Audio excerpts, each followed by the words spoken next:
Good morning. My name is Hussein Shukri. I'm the chairman of HC Securities Investment. I would like to welcome you all to this workshop, which is one of a series that the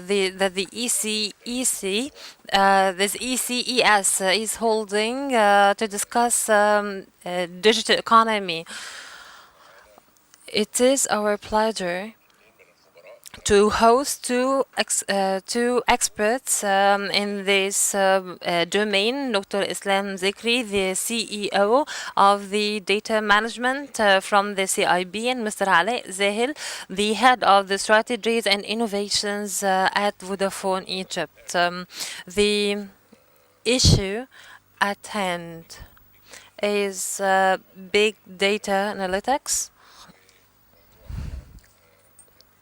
It's an important issue. And before we start, I would like to give you a brief background on the bio of Mr. Ali Zahir. He's the head of the innovation department at Vodafone, which his functions include developing long-term strategies for Vodafone, innovating services that go beyond the main communication services. He has worked for 6 years. He has innovated 6 different products, including the mobile analytics platforms. He worked in different functions. Dr. Ala holds masters in information technology from Nottingham, and also from IESE for businesses. For Mr.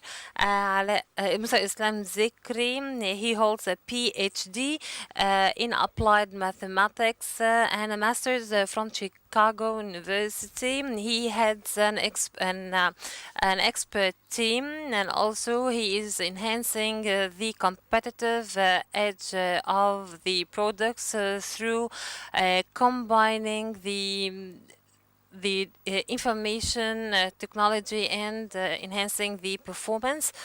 We have two distinguished bios here,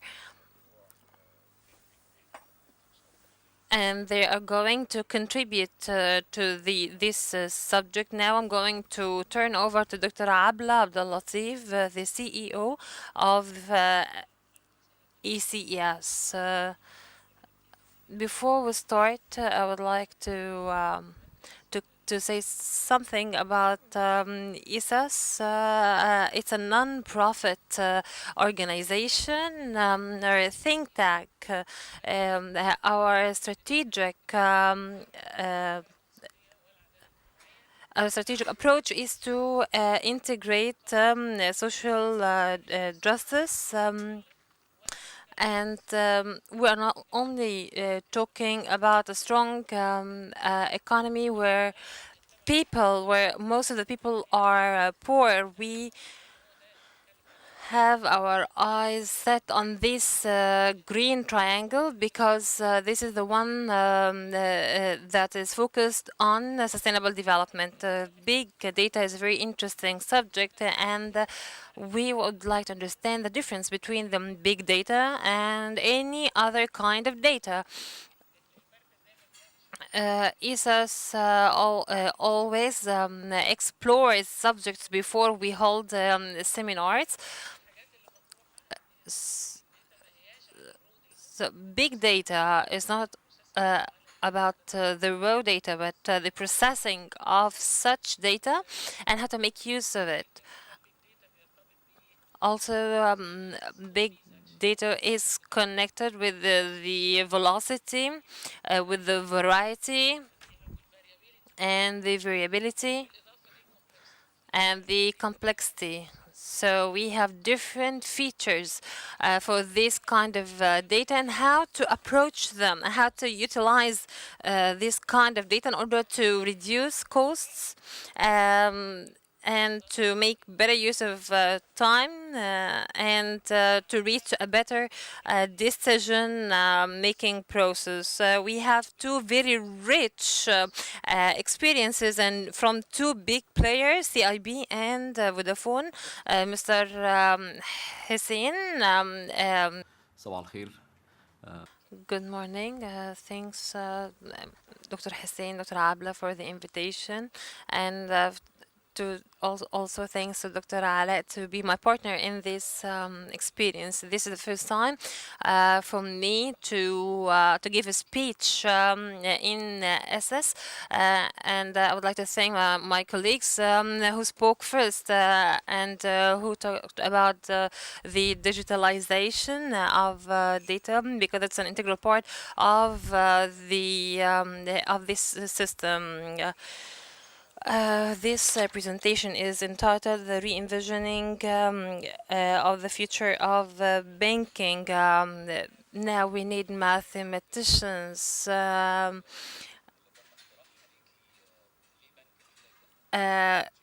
within banks.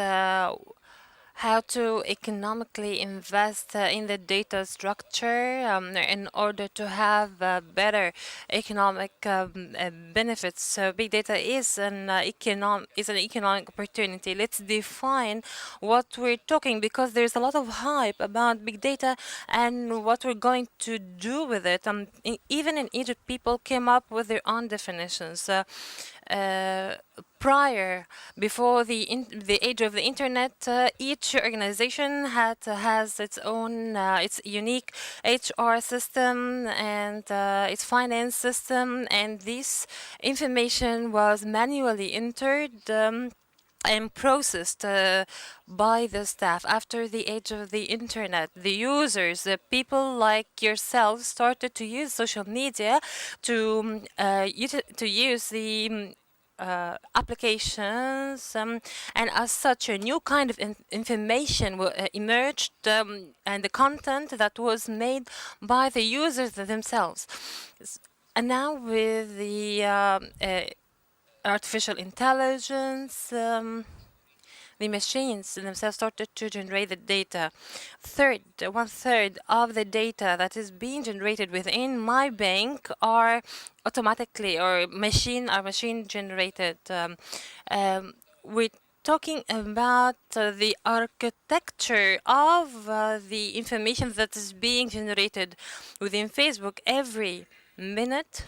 We have 41,000 posts, 1.8 million likes in 60 seconds. We have 72 hours on YouTube of video content. On Google,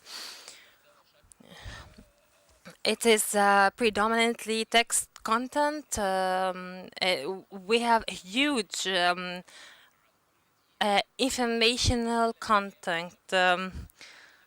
It just gives you an idea about the volume of information that's being available to each and every one, and this content is being maximized. This information is from 2017, and in the future it's going to be way higher.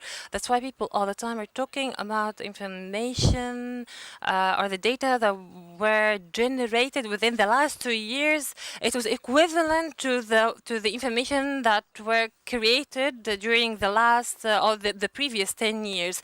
Now we have an access to data generators, the devices that can create content, and now we started to share this information. We all post photos of our kids and our beloved ones on Facebook. In the future, we are going to attach values to that. People are talking about Facebook as a new bank. So why data are now being perceived as big? Dr. Abla was addressed the issue. Is it big or small? For me, it's data. The bottom line is the utilization, the process. How can I use this information in order to create an economic value? Otherwise, it's going to remain as is. We have a respectable number of economists. So we're talking about the tools of production. Every tool of production differed along the years. In the age of information, the main tool of production is the raw data, not information, rather raw data. Regardless of the volume or the amount of this data, the important issue here is how to process this data. Also, Dr. Adla covered the four V's. We're talking about volume, velocity, the variety. In my view, the V, which stands for value, is the most important one. If we cannot make use or capitalize on the information that we have in order to create value, I'm going to give you examples that shows huge economic value compared to the traditional approaches. So V, which stands for value, is the most important one.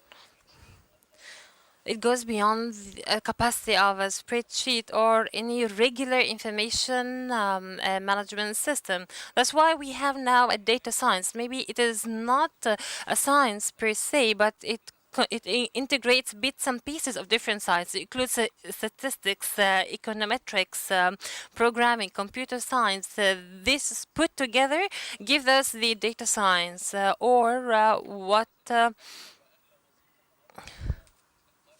but it is the most prized function now. The data science it plays two different functions. Any economics book includes two premises. First, that all mathematical relations are only have linear relationships, and the other one that all the communities that are being studied within an economics books are being called rational. The purpose of these two premises is to simplify the mathematical explanation, and also I assume that everyone is rational and there are no deviate decision makings or any deviations that's being the result of bias or behavioral bias in decision making. So the two main important premises in any economics book in order to ensure that these economic models are ideal. But in data science, this does not matter because I am studying a sample that is closer to life examples, and our ability to expect are way higher because of the lowering deviation. The standard deviations that we have. So what we're doing now is I am the first chief data officer in CIB, but we were not the first to go there. Egypt, ancient Egypt, 6,000 years ago. Did you see this one before? This is the ancient Egyptian calendar. It was explored in Luxor on a block of stone, and it was used as a calendar to calculate the days, but it also expected the times of harvesting, and so this is what practitioners call a living algorithm, because if this calendar was used with the same assumptions are going to lead to the same results. I always use these examples with the data science practitioners to prove that the data does not matter, rather the process that's going to be put in place in order to create the value. For a bank, we have three questions to answer. Why do I need the mathematicians? And why do I need to invest in this? And third, what do I need to focus on if I'm as an institution or a bank?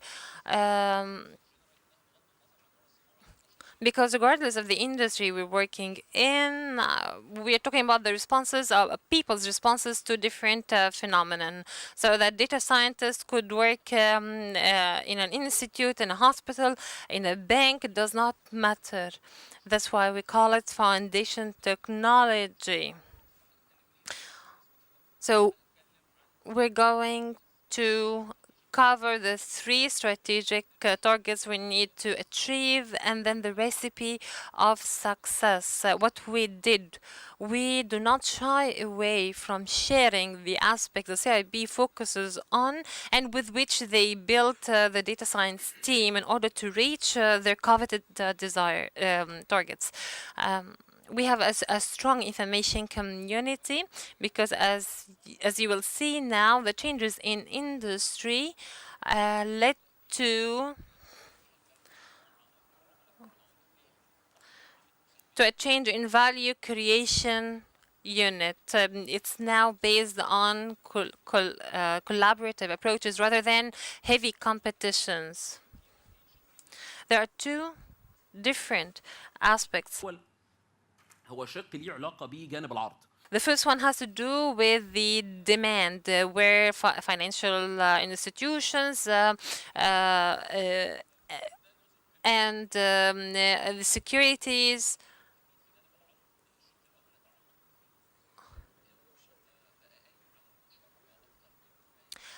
it was based on collaboration and rather on competition. We do not our business model now is not focused on attaining a higher market share, rather creating higher values for the customer sets in order to maximize the shareholders' value.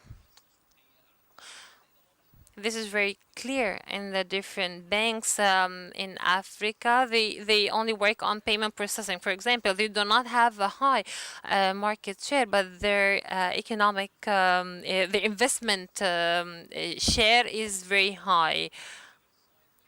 Also now, the strategic decisions come from the buyers. We're moving from a seller's market where bankers conventionally decided the pricing strategies and going more into sellers, into the buyers. ده في البانكينج سيكتور موجودة عند households أو عند الكور segments اللي موجودة. And that's why the center of gravity is moving to the other side, and the capacity of banks to serve their customers is becoming limited. If you look at the time taken to provide one service, is about 30 minutes. You cannot spend more time than that in a bank to get the service. But outside of the 13 or 14 billion customers, if I decide to put in 100 billions, for example, I think that this needs reconsideration. This has to do with the demand, with the supply. About the demand, now we have a digitalized lifestyle. People were this morning used Google Maps in order to check which road is faster. So this is the first time I do is go and check my mobile. The amount of information that I can get from this device is amazing, and the predictability rate reached 95%. Also, the other change that happened was the behavioral aspects have become very diverse. Everyone now is talking about behavioral economics and information economics as different branches of economics. So these transformations, these changes that happen in the behaviors of people and also machines have become way faster than our ability to adapt. That's why we need to design a platform that is able to cater for this number.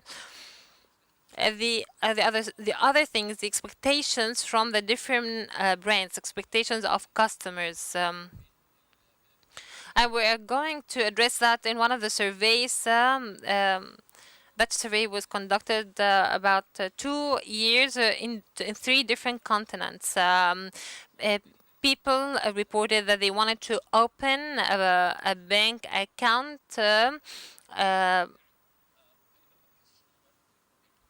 is in very fast moves, and it's just like changing your device.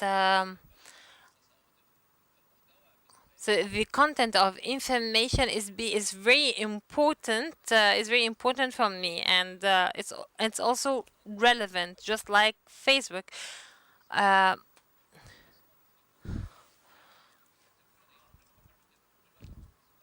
all our offers in the banks are provided to everyone. Why can't we provide more customized or more personalized way brochures in order to be able to target my customers, and to address them in a timely manner. So when you look at the examples of the marketers and the buyers, they are all revolving around digital lifestyles. Thus was the feedback that we got from the customers, and the experience is all built on the ease of the flow of information. When we do any transfer, it's only an information that's being transferred from one place to another, and not materially. Otherwise, we are going to face what we call banking Uberization. We have the banking sector has a penetration ratio of 14 million customers. But if this number jumps to 100, we will not be able to accommodate them. So our target is to design an ecosystem with a different banking experience for a different customer sector. There are three data-driven targets. The first thing is that I have to create an open banking platform. Jenny Diamond, when he was giving this example, or he was right, he said that Silicon Valley is solving the problem much faster if compared to a certain bank. Why? Because of the complexity of the infrastructure or the ecosystem. So we need an open banking platform that is very agile in order to try to translate an idea of a product into reality overnight. Also, the second thing is that the banking sector all the time it was based on providing a package of services to a number of people, but then now they are willing to share part of their value chain, and now we now see an industry like the FinTech industry that has the size of $40 million. The central bank had a conference about this last week.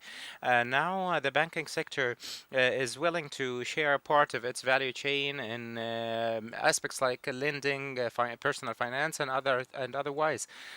Now there is a new I-score that is not based on scoring. In order to be part of the banking sector or to open an account in any Egyptian bank, in order to take loans, I have to have an I-score. If I'm financially excluded, what would happen? I will need an alternative.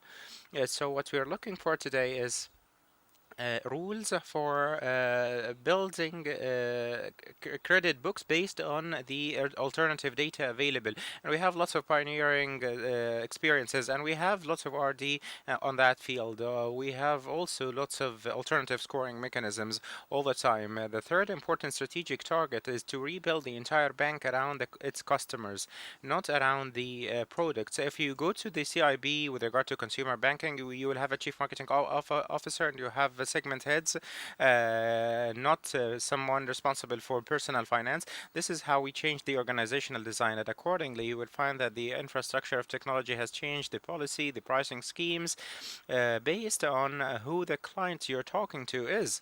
What did we do on that part? In 2014, November of 2014, we started and we envisioned the bank of tomorrow and how it looks like. And because data science doesn't have many applications in the African continent for the time being, we started to envision how the bank of tomorrow will look.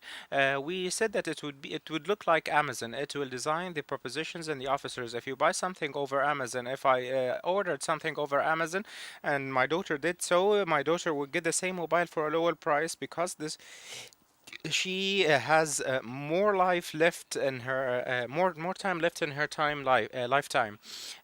So they are focusing on the life cycle of the client, at what stage of their age the client is.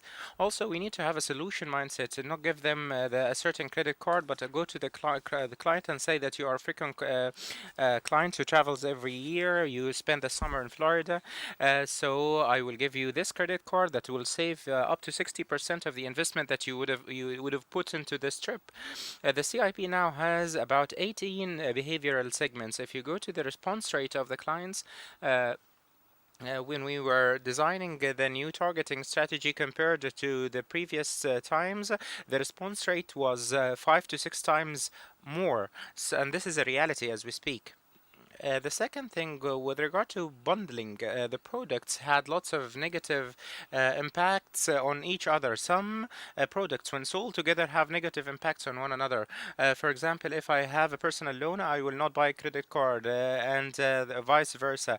And also, the risk appetite will be lower. So we're now addressing the bundling effect like City. They have a good campage. We would like to have a can-do customer interface. They have a good digital proposition. Each of those banks and companies will, when we design our strategy, I took the 20 or 30 pages that we wrote and we told them that we were doing this and asked them, what do you think about this? And we got their feedback. And accordingly, we built four main pillars that are important for investment in data in general: the infrastructure and the ability to store databases and the big data. That's why we built our own data data lake. The data lake has an ability to accommodate data, structured or spreadsheet, or unstructured like videos or otherwise. This is our data lake. And we have the data governance is one thing. I will speed up because of the time. The data governance is another aspect. It would not be the best thing in the world if we have a low hygiene in a certain data lake.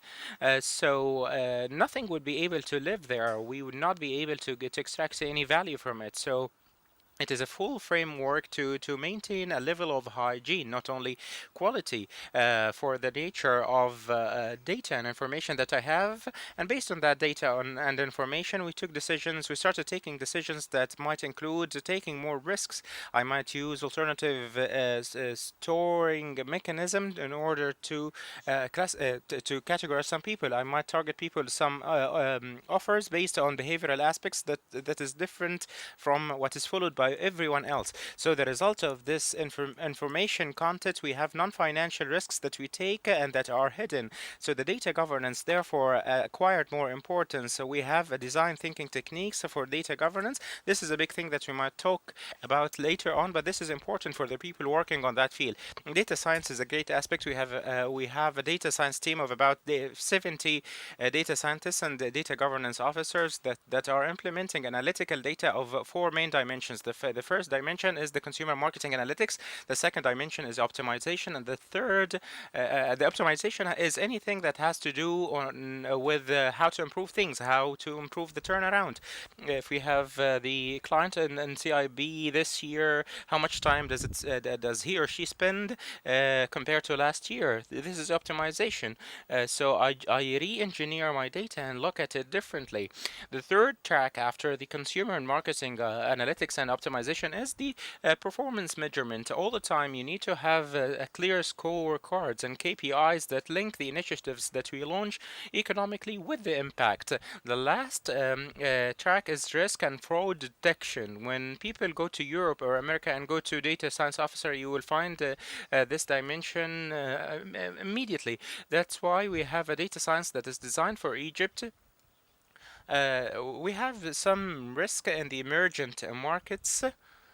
If I know the cost of the credit risk that is 3% each year, why would I go on? So it is one of my priorities, but not the first. The last thing is democratizing data. It doesn't also only have to do with the sophisticated aspects of data science in general, but we need to democratize and share data within the organizations. And now we have started the process of reporting our dashboard, whereby people do their things by themselves.